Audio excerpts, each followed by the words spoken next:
ETF Edge. Gold and gold mining ETFs at multi-year highs today after billionaire Ray Dalio recommended the yellow metal.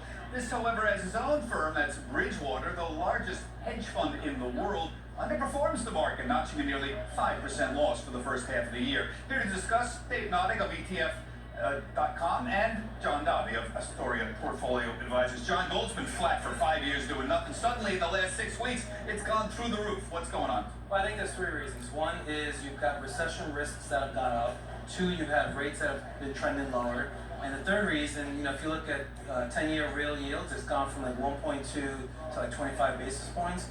So, overall, I think it doesn't cost you a lot to own gold as rates go lower. It helps diversification. It helps multi-asset portfolios. Since March 2009, S&P's up 400%.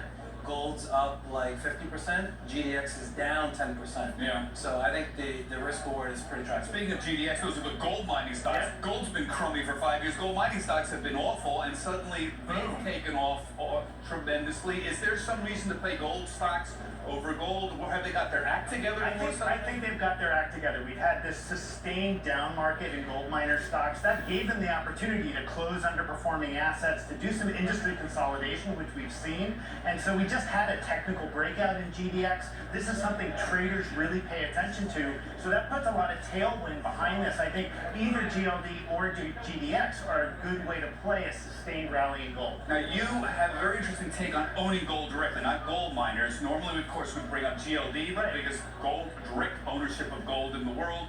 But you like it different, a competing fund, BAR. Why do you like them, and what's the difference? It really just comes down to cost. Both of these are funds that simply take gold bars and stick them in a vault. GLD charges 40 basis points, BAR, cheapest in the space at 17 basis points for the exact same exposure.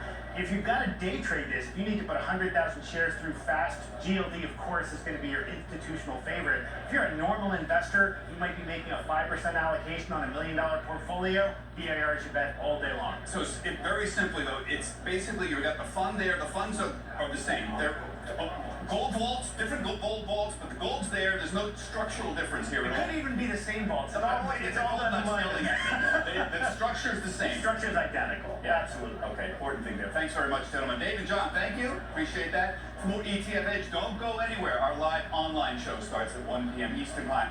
ETFedge.cnbc.com will give you the best ways to play earnings and the ETFs you'll want to own in the second half of the year. Rich Powers, head of Vanguard ETFs, one of the biggest ones in the world, will be with us. Melissa, back to you. Bob, thank you, Bob Pisani. Straight ahead, Josh Brown is making some moves in his